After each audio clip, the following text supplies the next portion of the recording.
All right, Thrive Nation, on today's show, we're going to discuss a topic that I'm frankly not that interested in because, well, I guess I'm interested in it because it's terrifying, but it's not something that I'm a big fan of. It's artificial intelligence. And we're interviewing a guest today who's pointing out to us that artificial intelligence can be used for good purposes.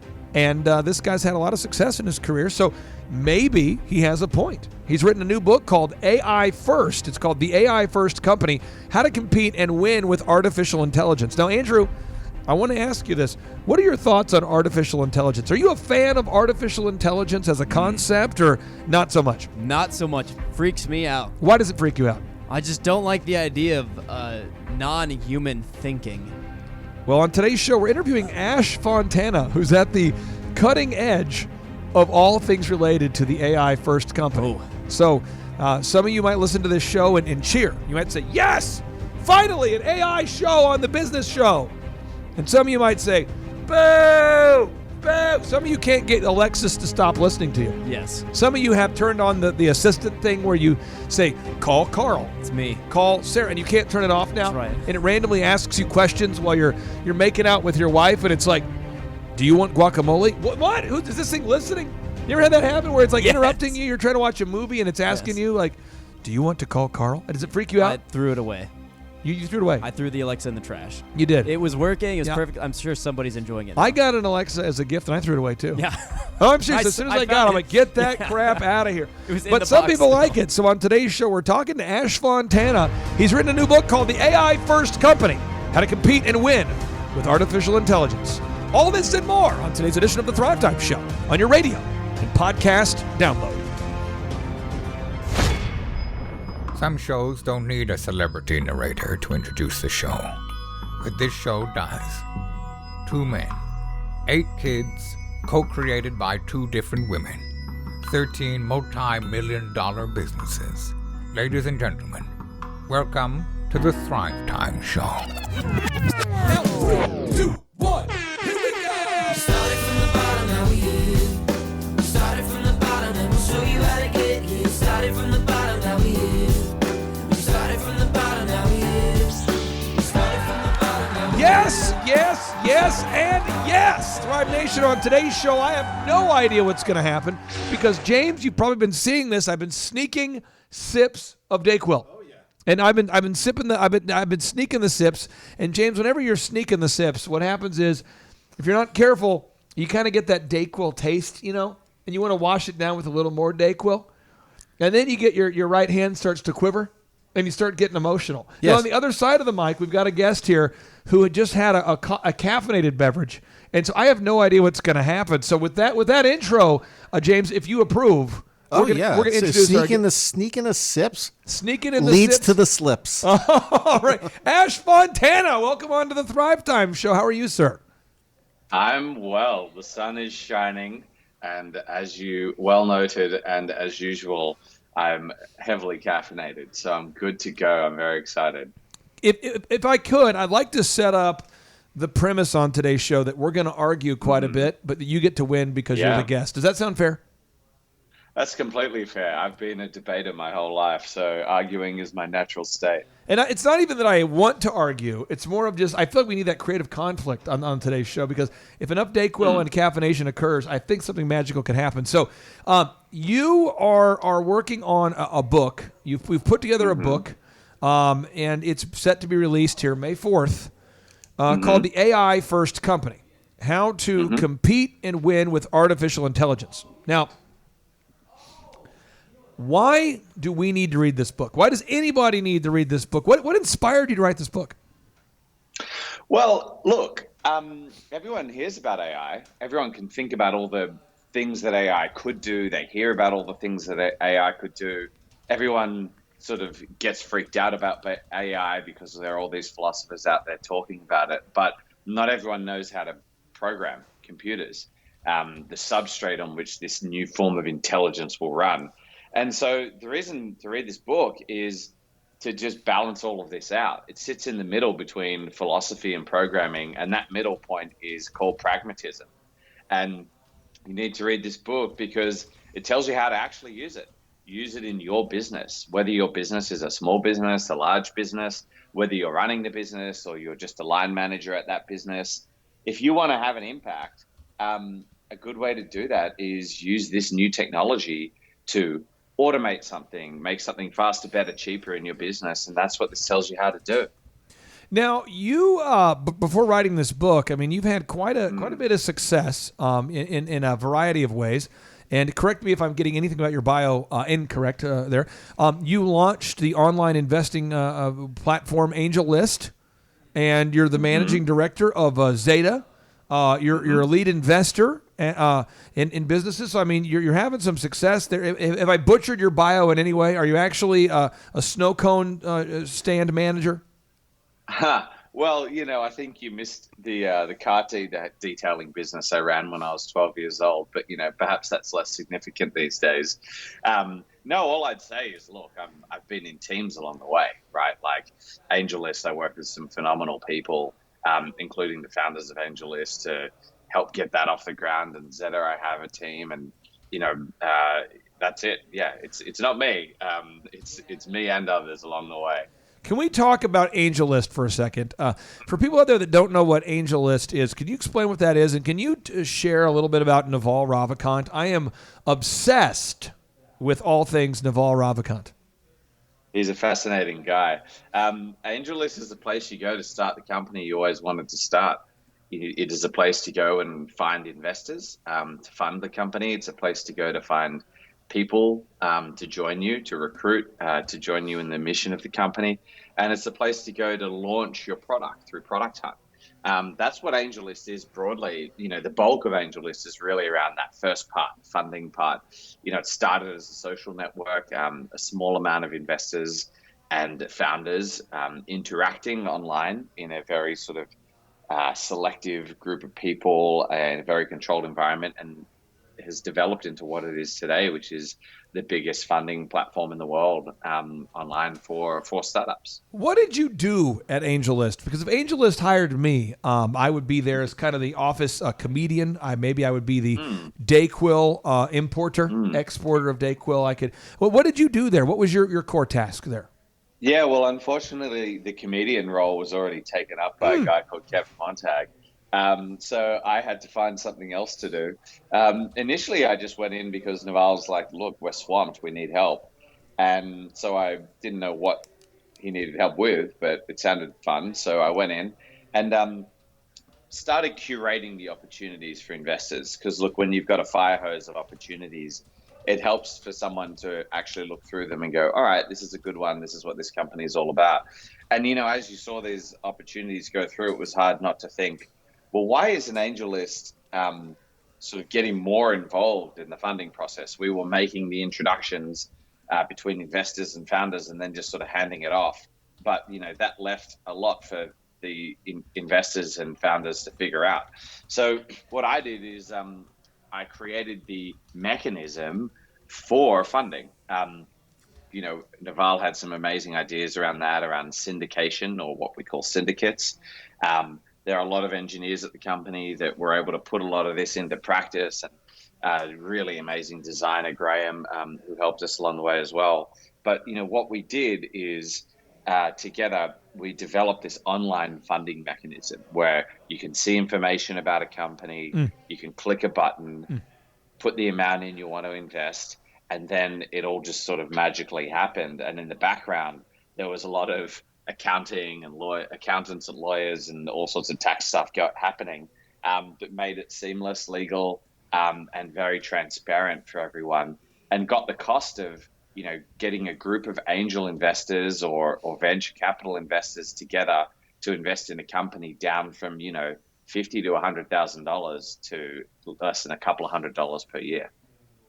So you moved from AngelList. Follow me. Walk us through this. So you started off detailing cars, and then what did you do after you were detailing cars? Walk us through kind of the brief timeline of your business career. Sure. Yeah. Well, my first business was actually just doing chores around the house, and my dad actually, from a very young age, made my brother and I write invoices for our pocket money, detailing the chores we did, when we did them, the unit cost, so that we got used to, being professional and being on time and being accurate and delivering on what we said we would deliver. That was my first business, and then car detailing, and I learned a little bit about marketing there, putting flyers in people's letterboxes and telling them that I was the best car detailer, within a 300-foot radius of their house. And then the next business was actually a website. A friend from high school and I started a website, which was called Formal Guide. It was about proms, so you could book your car, your makeup, all the way through to your venue for your high school prom. It was like an early directory service on the web, back when the web was just a series of directories rather than having this one search box that does it all for you. So that was the next business. And anyway, then I went and learned a few things, like got a law degree and worked at a global investment bank and learned how to do real deals, so to speak. Then the AngelList thing. Now, to where your question sort of started, after AngelList, sort of during AngelList, I met this guy called Mark. And Mark is a very accomplished investor, Mark Gorenberg. And he was coming out of working at a venture fund for a very long time and wanted to really focus on a specific type of company because that's where he saw the future. That's where he saw the opportunities being for startups. And that was the type of company building intelligent systems. And he and I met and we just had a mind meld. We both sort of saw that as being the future and didn't really see any point in investing in anything that wasn't AI first, so to speak. And so Mark had already got this firm, Zeta, underway, and I joined him about a year in, and we worked from there. Can we talk about this Zeta? What is Zeta? Mm-hmm. Yeah.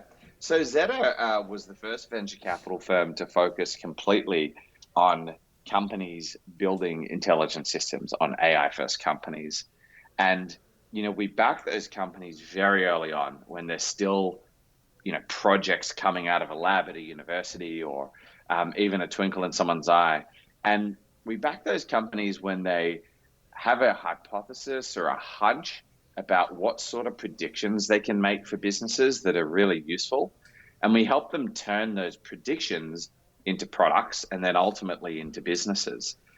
So AI first companies really early on, and we want to be the most important partner to those companies, which will hopefully ultimately be the most important companies. So when you put money into these glimmer in the eye, when it's a glimmer in the eye of an entrepreneur, when it's something being developed at a laboratory, how much money are you putting into these things, and how long do you put the money in before you expect to see some kind of return? Yeah, look, usually we're putting in anything from $500,000 to a couple of $1 million, and really getting that company to the point where they're earning a couple of $1 million in revenue. We work with them very intensely for the first couple of years, and then hopefully they're in a position where they have options. They have the option to be profitable or raise more money or bring other partners on board or work really closely with their customers to grow the company.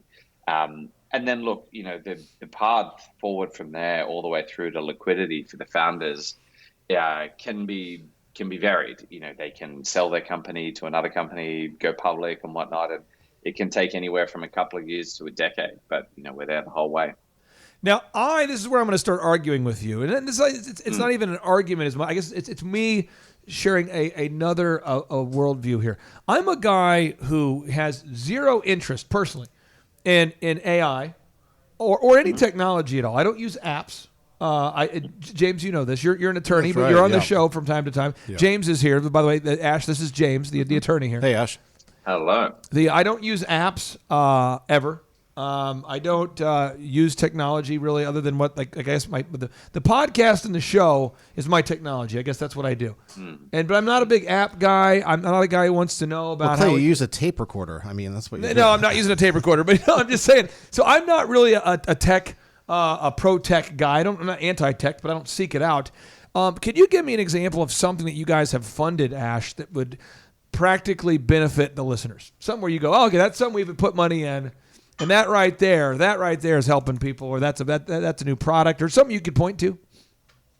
Yeah, I mean, a lot. I guess the premise of the question for me is sort of funny because I don't invest in consumer apps, and actually, and this is another point, I'm with you. I don't really want a lot of machine learning, a lot of recommendations coming from a machine Yeah. in my personal life. I like finding records myself. I don't like Spotify recommending, a series of songs that maybe have nothing to do with each other and don't even sound that good when played one after the other.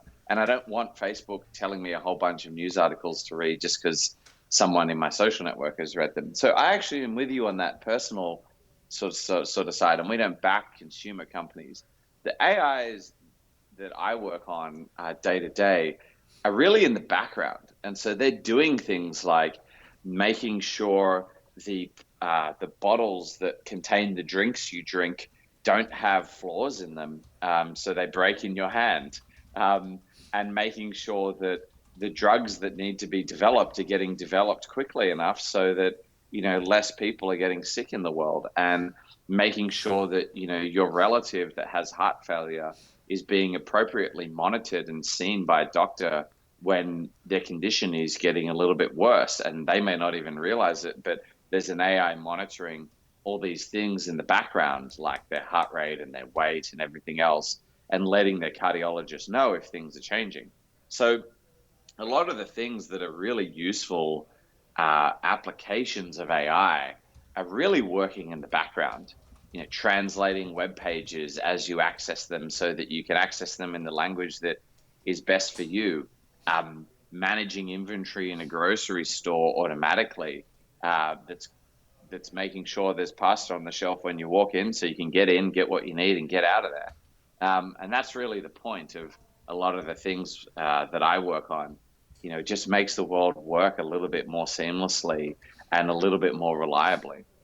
So if somebody out there is listening right now and they share my bias, or maybe there's somebody who's super interested in AI, what are a couple nuggets of knowledge that you are going to provide in your new book?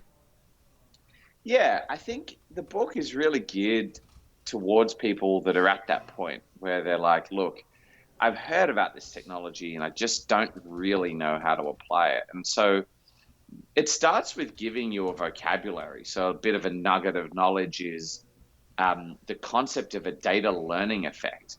And that's the thing, that's the way to describe, that involves the words you can use to describe the sort of competitive advantage AI gives you. That is, it helps you learn faster, learn about the customers you need to market to, learn about the parts of your production process that could be optimized. AI helps you learn faster by gathering data, combining that new data with old data, making comparisons, and then making a suggestion to you. And it's not a network effect like a social network. It's not a scale effect, like more is not always better in terms of data. And it's not just a learning effect, like you learn more and then that knowledge is sort of shared throughout your organization. It's sort of all of these things. And so coining a new vocabulary is really important because being able to talk about the competitive advantage helps you build it. And then other nuggets of knowledge are things like, very tactical things like, where do I even get all this data? Where can I sort of find some useful data through government sources or through working through other websites online, or by creating a little coalition of people in my industry to share data? How do I set that coalition up? So that's another little nugget of knowledge, and it goes on and on from there. But, the knowledge is really there to help you take AI from being just a concept or an idea to being a little part of the way you do business and a little part of the way you, importantly, make decisions every day. Well, my final question for you before we wrap up today's show is somebody is out there, they're contemplating whether they should buy your new book, The AI First Company, or whether they should, as you know, James, buy a burrito. Oh, yeah. And you think about it. The Regrettable burrito, we're talking about a Chipotle burrito. We're talking about a burrito with extra guac, the whole deal. Ash, I mean, it's, think about it. I mean, it's a big debate Tough decision. here. It's $20. If you're really ambitious and you really want to push yourself and you get a triple extra guac, you could spend 20. Chips and salsa, With too. the chips and salsa. You could spend 20 at Chipotle. Or you could get a book that has the potential to change the way you think and maybe impact your life. Why should people purchase your book over a burrito? Well, look, you get a burrito, you get one of them, and that's it. However, if you have an idea, that can generate another idea and another idea and another idea. So it's like getting an endless stream of burritos. It's like the Willy Wonka of ideas. And I think that's true of knowledge. Like if I have an idea or I have a bit of knowledge and I share it with you, you also have that bit of knowledge. It's not like if I have an apple and give it to you, you just have one. There's still one apple out there in the world. We have two now. And especially with ideas about AI, not only will you get a bit of knowledge that you can share with other people, that you can use to come up with other bits of knowledge, but you get a bit of knowledge that you can use to create a system that then just generates its own knowledge over and over and over and over again. And so, the question is really like, do you want something now? Do you want some immediate gratification now? Or do you want something that's just going to keep on giving? And that's what this book hopes to do, is not just give you knowledge that you can share with other people, but give you knowledge that you can turn into systems that generate their own. And generate their own predictions to help you make better and better decisions every day. Ash, you are a living legend, my friend, and I encourage everybody to learn more about you. What is your the website you can direct people who want you can direct people to that want to learn more about your book or more about you as an individual? Yeah, for sure. It's ai-first.org. You'll find all sorts of material there after the date the book is published, after the 4th of May. And then in the meantime, you can contact me or find me online at Ash Fontana, ASHFONTANA on Twitter, on LinkedIn, etc. You can find me online, interact with me, ask me questions, throw me all your wildest ideas about what AI could do, and then we can talk about how to make it happen. Ash, you're a great American, my friend. Thank you for joining us on today's edition of the Thrive Time Show. I hope you enjoy the rest of your coffee. I shall enjoy the rest of my sipping on the Dayquil. You take care. Take care. And now, without any further ado, 3, 2, 1, boom!